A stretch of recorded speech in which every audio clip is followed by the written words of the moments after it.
there's a check, go and make me another one and put all those things right. I'm not looking for a good guitar.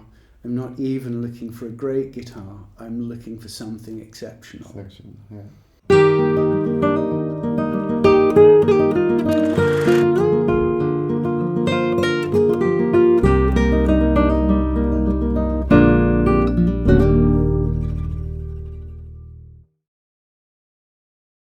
Hi everyone, welcome to weekly guitar meeting at Siccas Guitars. I hope you are doing well and you're having a good time. And I also hope that you enjoyed the last week's weekly guitar meeting with Francisco. Today I'm going to do the weekly on my own. Today we are going to have some guitars that you will love for sure. The first guitar is a very special one. I did also an interview with the luthier of this guitar, and it will come straight away after I review this guitar. It's made by Gary Southwell, very well-known guitar luthier from the UK. He is building different models, and I think he's also building some acoustic guitars and steel string guitars. Gary Southwell is a very well-known guitar luthier because Julian Bream has played some of his guitars, and Julian Bream believed that his guitars were the most close guitars sound-wise to a Hermann Hauser guitar. So this guitar is brand new, made by Gary Southwell. It's from 2024. It has the number 374, and it comes with a beautiful and very high quality spruce top and Indian rosewood back and sides. Also with very high quality tuning machines. I think these are Rogers. Yeah, it's Rogers. And so this guitar is a very elegant and top quality instrument in every sense. But let's see how this guitar sounds.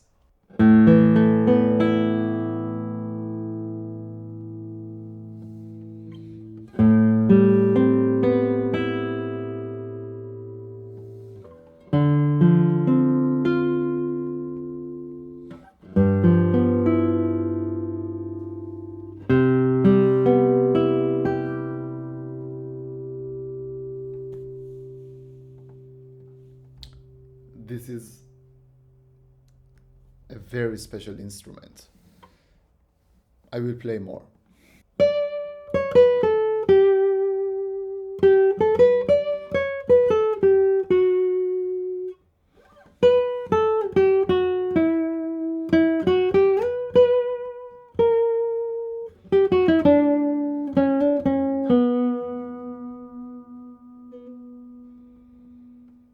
This guitar is the true definition of a well-separated guitar, sound-wise. The guitar has a very impressive tone separation and everything sounds so clear. And every note has its own broom, its own highway, and everything is going forward, and you can clearly hear every voice when you are playing a piece or a chord. And also the sustain is incredible.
guitar to play. Everything work exactly as you want, and actually this is all you want as a musician, as a professional classical guitarist.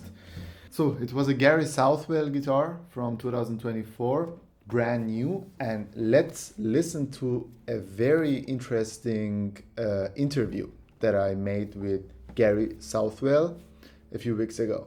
Today we have the pleasure to have a very well-known guitar luthier, Gary Southwell from Scotland.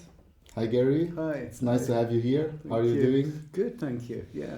One of the biggest highlights of the career of Gary Southwell is that he was working with Julian Bream for many years, and he was also playing a few guitars that you made for him. So maybe we can start with that topic.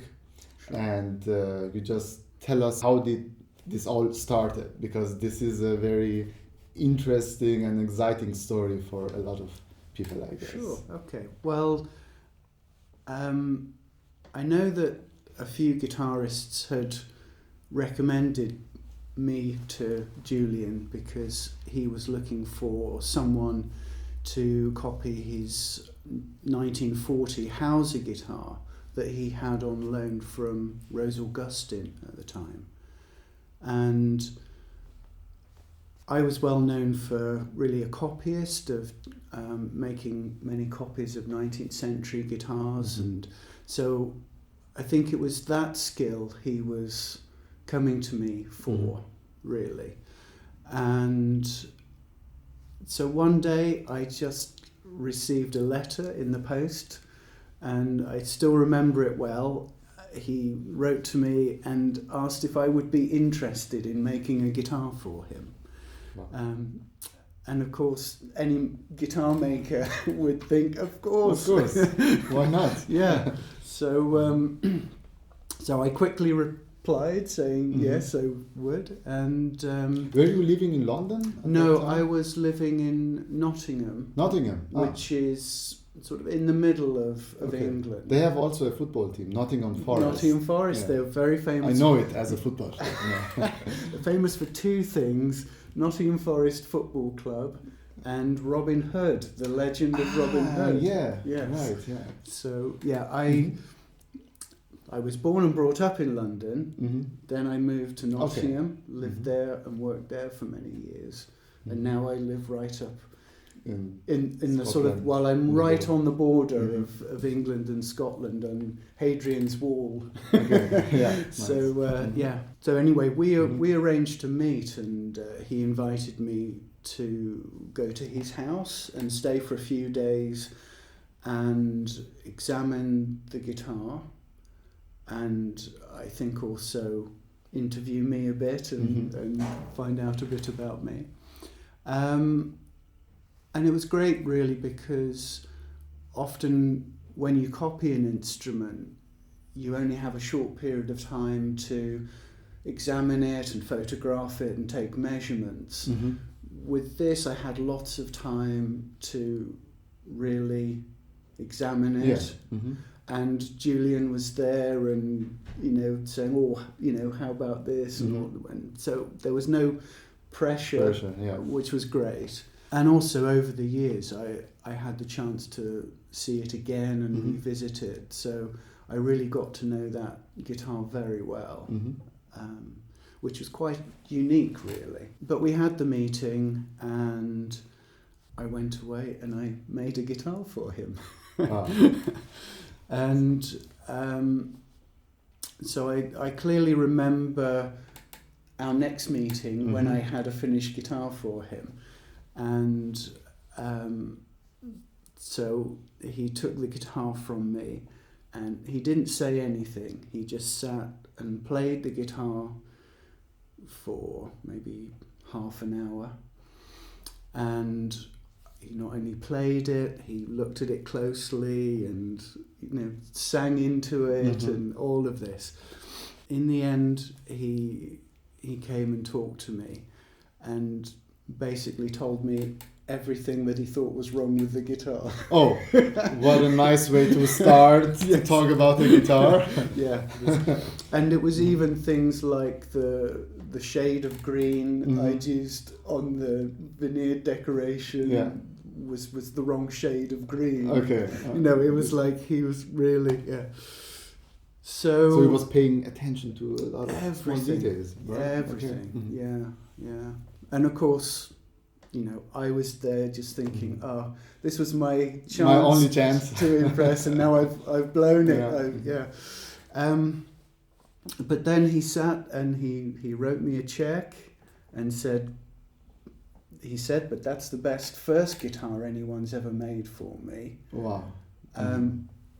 There's a check. Go and make me another one and put all these things right. Okay. Wow. So no pressure. But I remember going home thinking, so did that go well or didn't it? No. Yeah. I wasn't sure.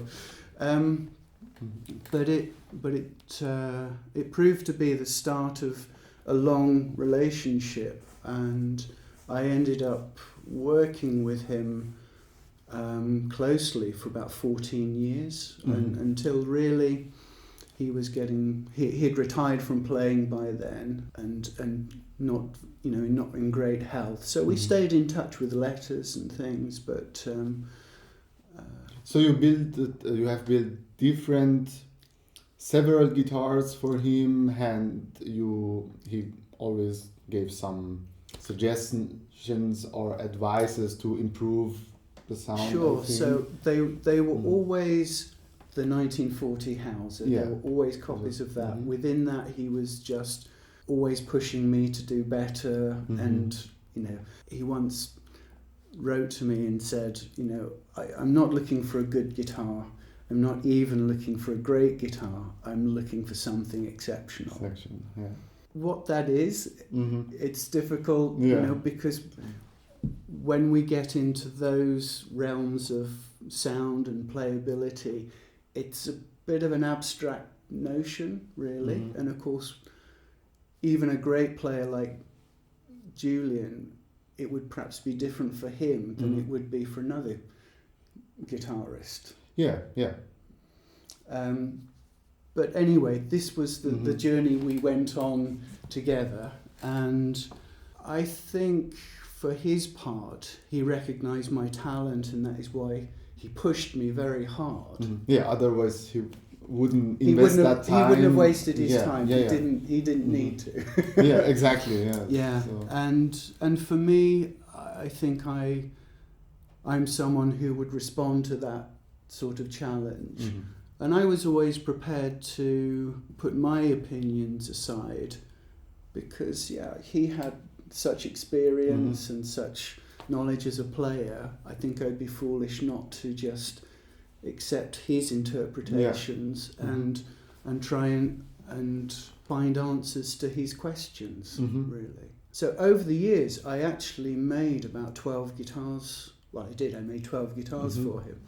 And how it would work is he would keep a guitar for at least 3 or 4 months before we would then meet again, and he would say, this is good, what maybe not quite, maybe try again.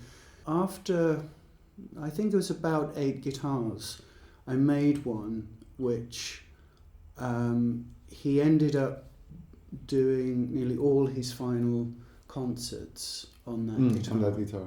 And it was the guitar that he kept and played till he died. And in fact, I know the guitarist John Mills, who was a good friend of Julian's and was put in charge of his affairs. He did say that he was the first to go in the house after Julian had died.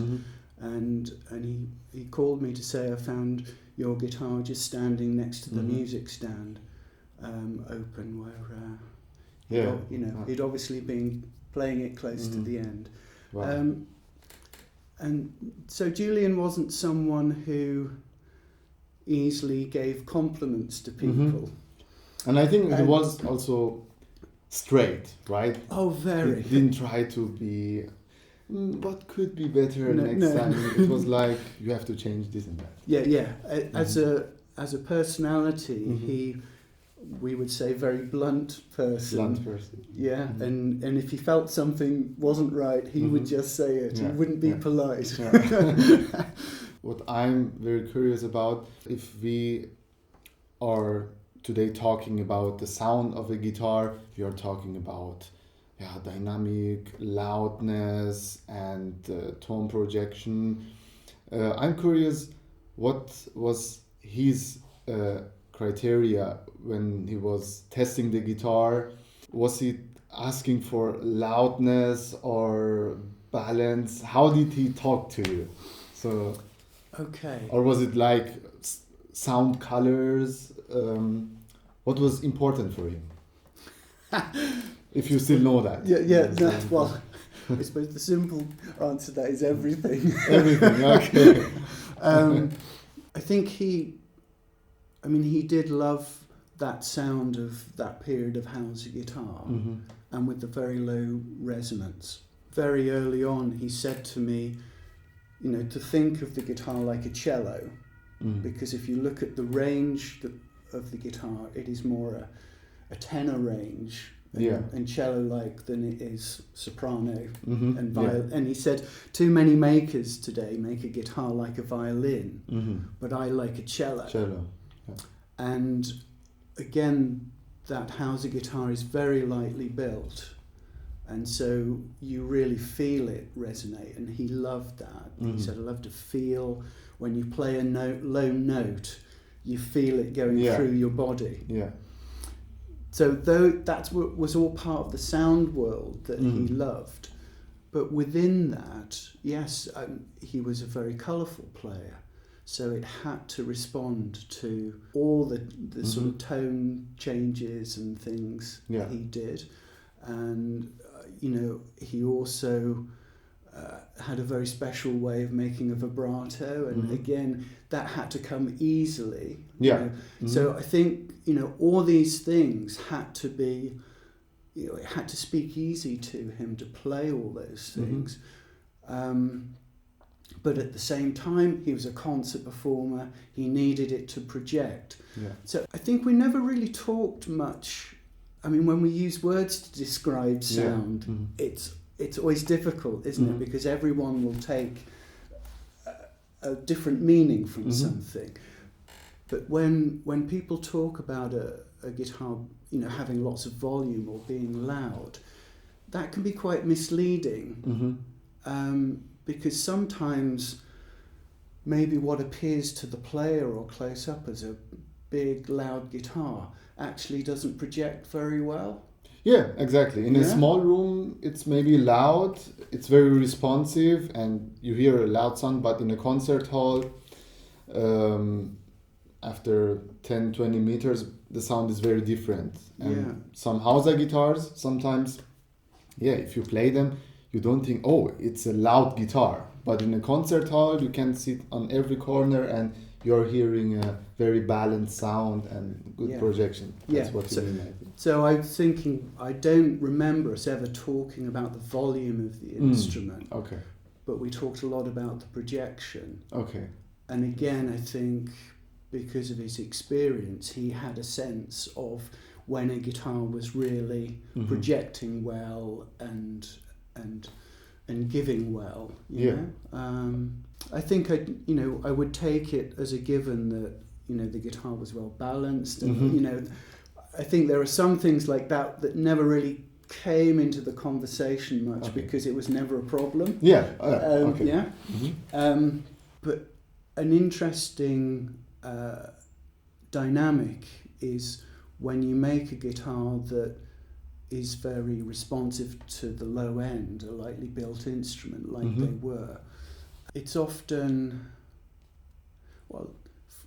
from a making point of view, you get that warm, rich bass sound. No problem.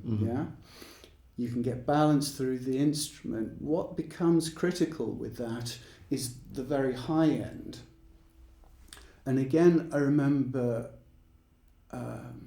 Julian saying, like he loved the cello like low notes, he also liked that sound where, again, if you're listening to a cello and it's playing very high, there's a sort of strain in the tone, difficult to put into words again.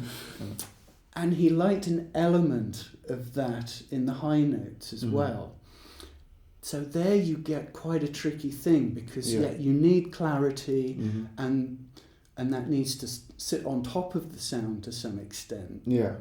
But there needs to be just a bit of a straining in there. So that's a very interesting sound to get. And part of that comes from that tone being supported by the low resonances. So that's I think for that guitar and for Julian, that was perhaps the most difficult thing to achieve. That high end where it still sings, and it's still, that often has to be the most prominent thing in the sound at that point in time. But there's still a thing of it fighting. So it's about some fine margins. Very interesting. Wow. The thing in all of this that I'm reminded is, though, that I've had the opportunity to make guitars for many great players, not just Julian, but never one that has had such intuition about how a guitar is responding. He can play it for a short period of time, and he's kind of hearing everything, and say, "Oh, you've changed this, haven't you, Gary?" "Oh, well, yeah, I did. Yeah. Wow. How did you know that?" "Well, it's." So you couldn't get away with anything. Let's put it that way. Okay. Gary, thanks for giving us your time and visiting us at Siccas Guitars. It was a pleasure to have you here. And if you are in Germany again at some point, we are always happy to have you here.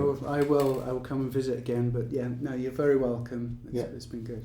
And the next guitar is made by the Canadian guitar luthier Daryl Perry. And I think I'm saying it in every video when I'm reviewing a Daryl Perry guitar that I love his guitars. So the sound color of his guitars is truly something special, and the quality of the tone is very rare and very clean. You will hear it in a while. This guitar is from 2024. It has the number 258. Very simple look, but very elegant. A great work of craftsmanship, very fine finishing, and top quality woods. It comes with a spruce top and very beautiful Indian rosewood back and sides. Let's see how it sounds.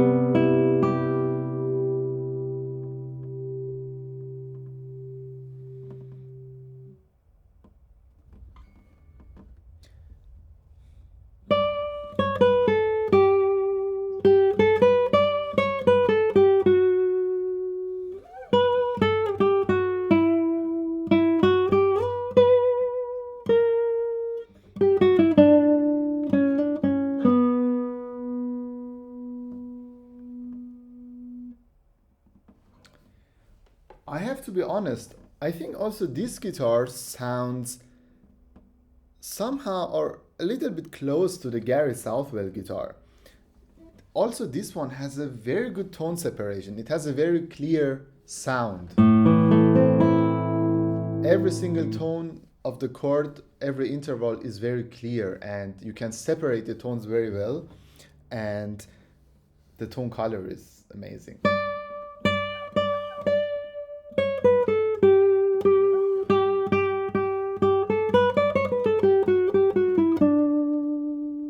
joy to listen to. Wow.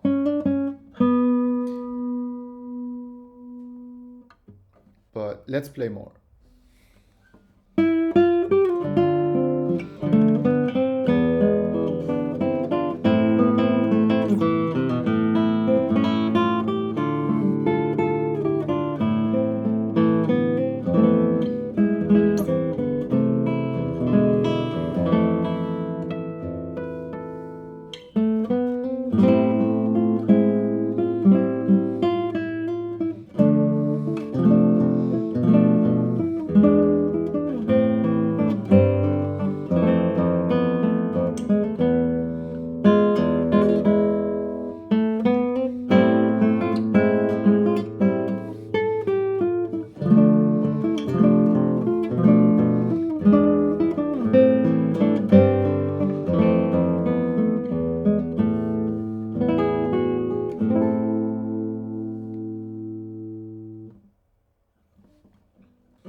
Incredible how many different and beautiful colors you can create with this guitar.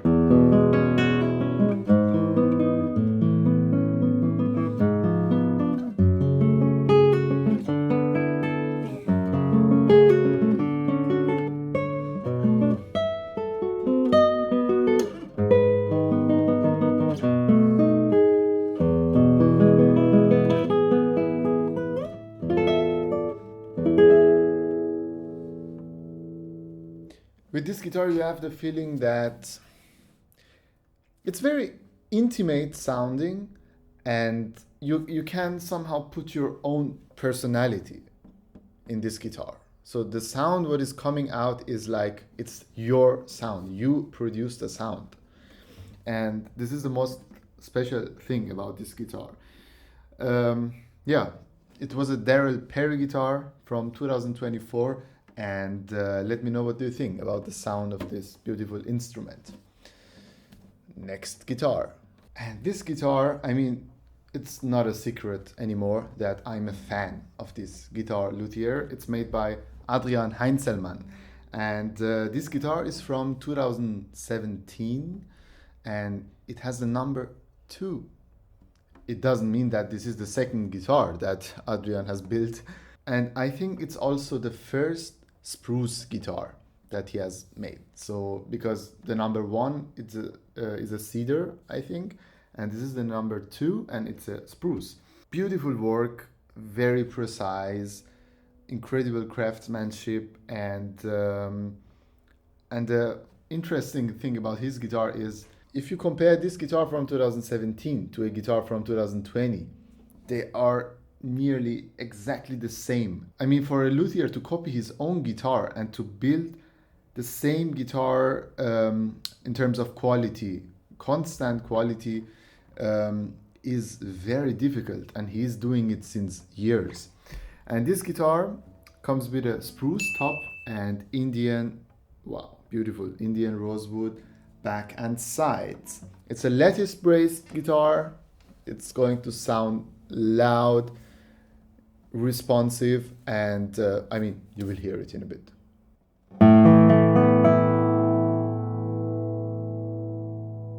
What a sustain.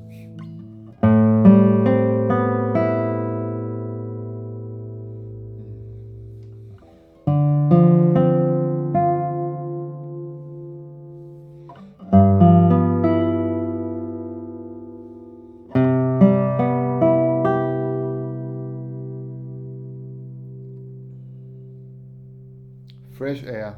It's like I'm sitting on a beach and I'm laying on a beach and just enjoying the weather and the wind.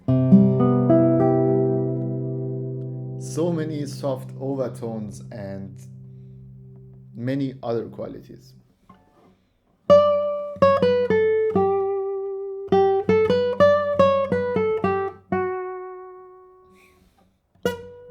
Sorry.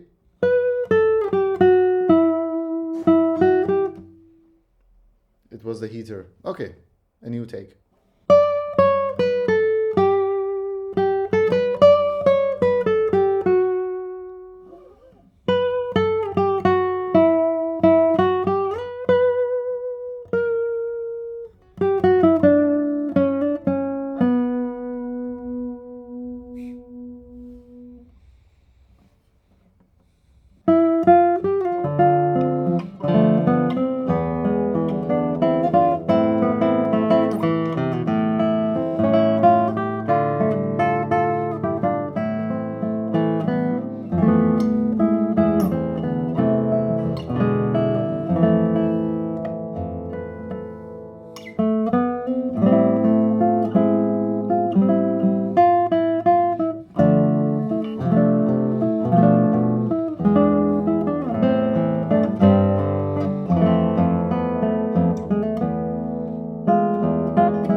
for many people who are asking in the comments which piece I'm playing, this is my own arrangement of a Persian melody, Sultana Galpa.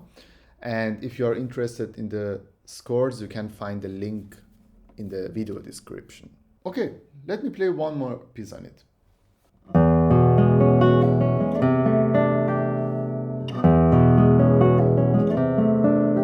Listen to the basses.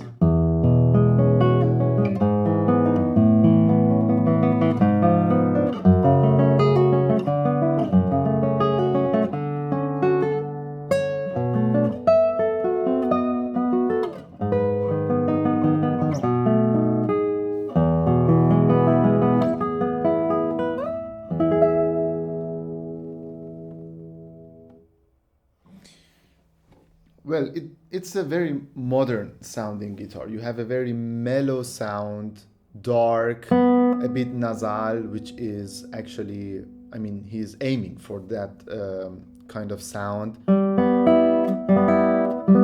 And you hear nearly no nail noise, which is always a pain for many classical guitarists. Well, it's an Adrian Heinzelmann guitar from 2017, and let me know your thoughts about this guitar. And let's move to the next one. This guitar is made by the Italian guitar luthier Lorenzo Frignani. We had also last week a very beautiful guitar by him, a cedar guitar, and this is a, let's say, the Spruce version of that guitar. And brand new from 2024. It comes with a Berklow spruce, a very beautiful one, and Indian rosewood back and sides. And Lorenzo Frignani is also making both instruments, and he is always using very good and well-aged woods for the instruments. It comes also with a very beautiful rosette. We have some very beautiful decorations on the guitar, and it's also quite light. Let's see how it performs. I'm sorry, let's see how it sounds.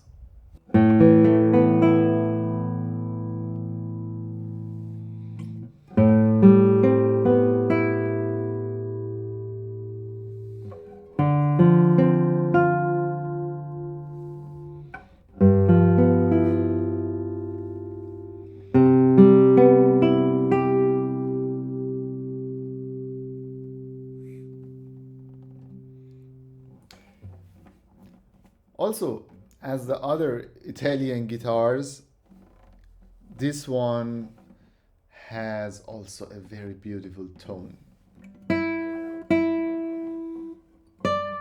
Very beautiful sound color, very high quality.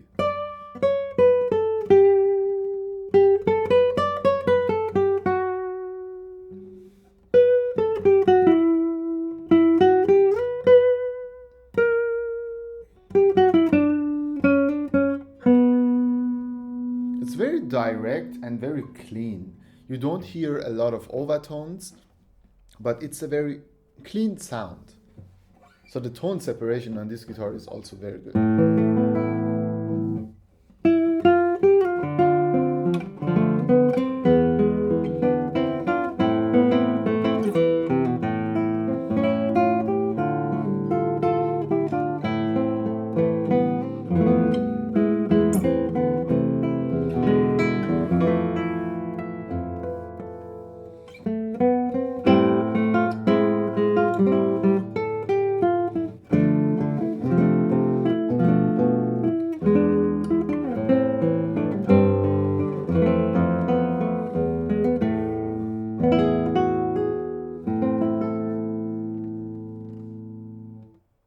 Well, to the sound of this guitar, as I said, very beautiful tone, elegant, very direct, not with a lot of overtones, but it's a very, more clean sound.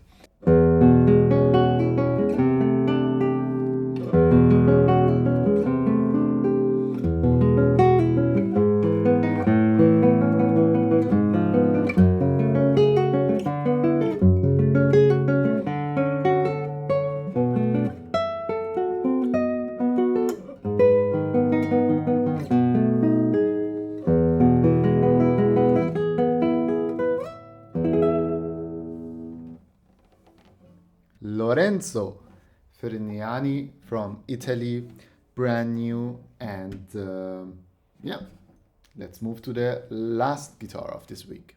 And the last guitar of this week is another traditional guitar made by Henrik Ballowitz from Denmark. And I'm holding for the first time a guitar by Henrik Ballowitz in my hands, and the first impression is very clean work and very nice rosette, very innovative and light. About the sound, I don't know anything, but we will discover the sound together in a bit. And this guitar comes with a spruce top and Indian rosewood back and sides. Let's see how it sounds.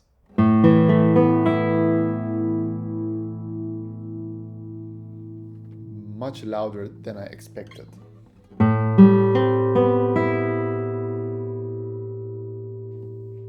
Very even sustain.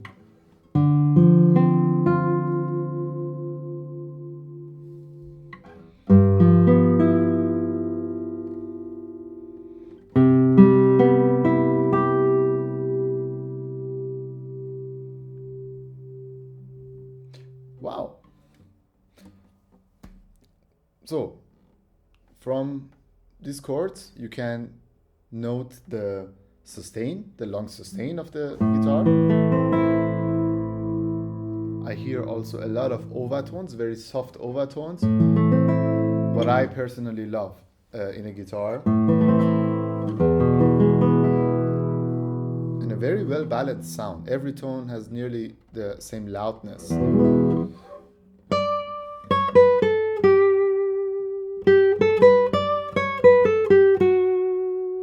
Very singing.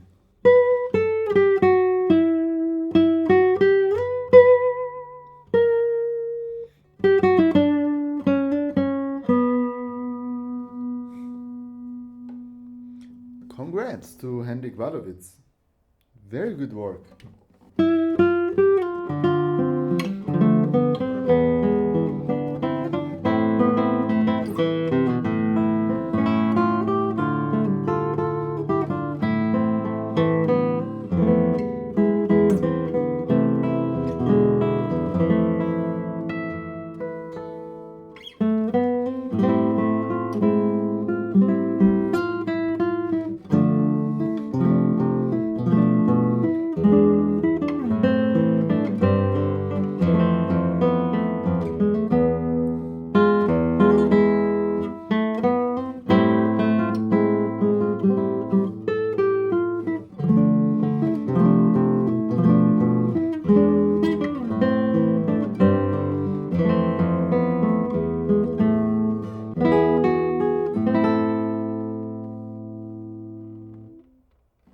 It's also very comfortable to play. I'm impressed.